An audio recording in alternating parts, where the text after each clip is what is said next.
بسم اللہ الرحمن الرحیم. علامہ سے جو تعلق ہے وہ بچپن میں ہی ایسے تھا کہ شہر اقبال سے تعلق ہے. انہی گلیوں میں بھی پل کے جوان ہوا جس میں علامہ چلا پھرا کرتے تھے، تو اس لیے کسی اور چیز کی ضرورت ہی نہیں پڑی. اور جہاں تک علامہ کا میں سویڈن اسٹاک ہوم میں 23 سال سے رہ رہا ہوں. ہم علامہ فروغ فکر اقبال کے لیے وہاں کیوں کام کریں؟ وہ میرے نزدیک یہ نہیں کہ علامہ اقبال شاعر تھے، ٹھیک ہے وہ بہت بڑے شاعر تھے، قومی شاعر تھے، وہ فلسفی بھی تھے، سیاستدان بھی تھے، لیکن میرے لیے کوئی اتنی انسپائریشن نہیں ہے. اور نہ ہی یورپ میں ہمارے پاس اتنا وقت ہے کہ ہم کسی شاعر کے لیے یا کسی فلسفی کے لیے اپنا وقت کریں. اقبال کے اصل مقام کو شاید پاکستان میں بھی نہیں سمجھا گیا. اقبال نے تو اپنے آپ کو شاعر کہا ہی نہیں ہے، بے شمار ان کے اشعار ہیں، وقت کم ہے.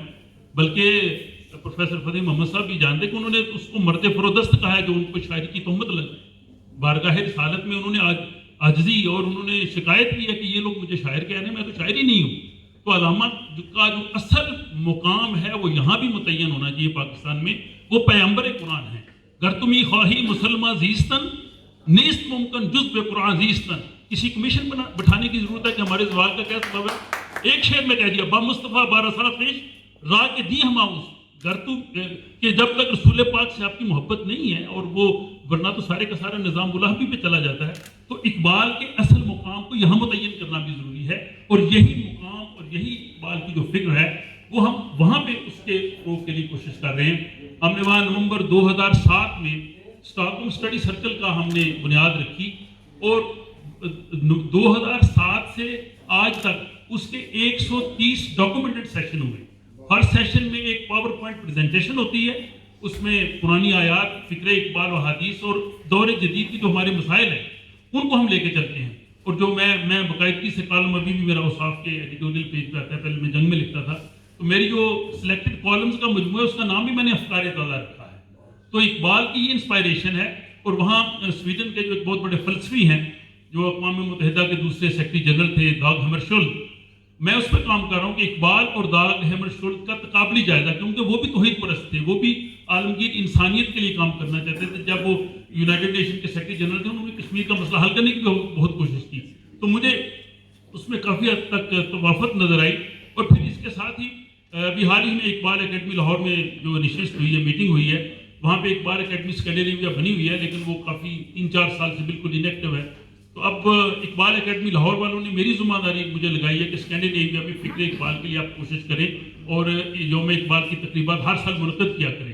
تو ہم انشاءاللہ ایک تو ہم اردو میں کیا کریں گے، ایک ہم انگلش میں کریں گے. لوکل لوگوں کو بتانا بہت ضروری ہے، جو وہاں کے جو لوگ ہیں ان کو فکر اقبال سے روشناس کرانا بہت ضروری ہے. جو ہم بیرون ملک پاکستانی ہی کر رہے ہیں، ورنہ حکومت پاکستان کی تو بے عزتی کی انتہا ہے کہ پروفیسر فتح محمد ملک صاحب جو ہائیڈلبرگ میں اقبال چیئر میں رہے، میں 3 دفعہ گیا ہوں، میں جا کے وہاں اقبال کا وہ اقبال چیئر کا بند دروازہ دیکھ کے رویا ہوں کہ ہماری اس سے بڑی قوم کی بے حیثی، یہ کہاں کا قومی شاعر ہے، یہ کہاں کا آپ کا مصور پاکستان ہے کہ کسی کو اتنی توفیق نہیں. ہم نے وہاں کے ایمبیسڈرز کے ذریعے، گورنمنٹس کے ذریعے ہم نے اتنے بارہا ان کو میسیجز بھیجے کہ ایک آدمی کو اپنے اپوائنٹ کرنا ہے اس اقبال چیئر پہ. اور میرے حال یہ غالباً 19 چیئرز ہیں دنیا کے مختلف ملکوں میں، نیپال میں بھی ہے، باقی جگہوں میں بھی ہے. میرے حال تقریباً اب جو 80% وہ خالی پڑی ہیں. اور یہ پروفیسر قیوم صاحب کے بعد کوئی بندہ وہ ہائیڈلبرگ میں نہیں گیا. تو یہ بے حسی کی انتہا اس قوم کی ہے. اور پھر آپ کہتے ہیں جی فروغ فکر اقبال بیرون ملک تو ہم کر رہے ہیں، یہاں آپ اقبال کے لیے کیا کام کر رہے ہیں؟ زیادہ سے زیادہ اس کو ایک شاعر کی صورت میں پینٹ کر کے اور قوالوں کے حوالے کر دیا. اب میں نے یہاں کا نصاب دیکھا بچوں کا، آپ بچوں کے آپ کہتے ہیں جی انتہا پسندی ہے، ہماری قوم آگے نہیں جا رہی. اور قوم میں سب سے بڑا پاکستانی قوم میں جو اس وقت مسئلہ ہے وہ تربیت کا ہے، شعور کا ہے، احساس کا ہے. چھوٹے سے لے کے بڑا تک آدمی وہ تربیت سے آ رہی ہے. ورنہ آپ جا کے معاشرے میں دیکھیے اس کو اقبال پڑھانے کی ضرورت ہے. آپ خضر راہ کو، آپ طلوع اسلام کو، آپ مسجد قرطبہ کو نصاب میں کیوں شامل نہیں کرتے؟ جواب شفا کو کیوں شامل نہیں کرتے؟ ابلیس کی مجلس شورا کیوں نصاب سے غائب ہے؟ ایک علامہ نے جو مذہبی انتہا پسندیت کے خلاف لکھا ہے اس کو آپ کیوں لوگوں کے سامنے پیش نہیں کرتے؟ وہ بھی تو علامہ نے کہا ہے، وہ علامہ کا اشعار ہے. یہ نہیں کہ آپ جو ہے وہ شوگر کوٹڈ اقبال کو دیں. تو ہم اپنے طور پہ پوری کوشش کر رہے ہیں. میں نے جو 2 کتابیں نیشنل بک فاؤنڈیشن نے پبلش کی ہیں، اس میں ایک میں نے اس بچوں کے اقبال پہ بھی لکھا ہے. اور بچوں کو آپ نے بالکل ختم کر دیا. یہاں بھی جتنے بھی ادیب شاعر ہیں بچوں کے لیے کتنا لکھتے ہیں. یہ جی ہمارا مستقبل ہے، نوجوانوں کے لیے آپ کر کیا رہے ہیں؟ اور کوئی بڑے سے بڑا شاعر ادیب بچوں کے لیے لکھنا اپنی شان کے خلاف سمجھتا ہے. تو اقبال کے فروغ کے لیے ہم تو اپنا پورا کام کر رہے ہیں، انشاءاللہ ہم کرتے رہیں گے. جیسے میں نے بتایا کہ ہمارے اسٹاک روم اسٹڈی سرکل میں 130 سیشنز ہو چکے ہیں، اور اب انشاءاللہ اقبال اکیڈمی اسکینڈینیویا کے پلیٹ فارم سے دوبارہ ہم اس کا احیاء کر رہے ہیں. مجھے انہوں نے ذمہ داری دی، ہم انشاءاللہ اس کو لے کے آگے بڑھیں گے.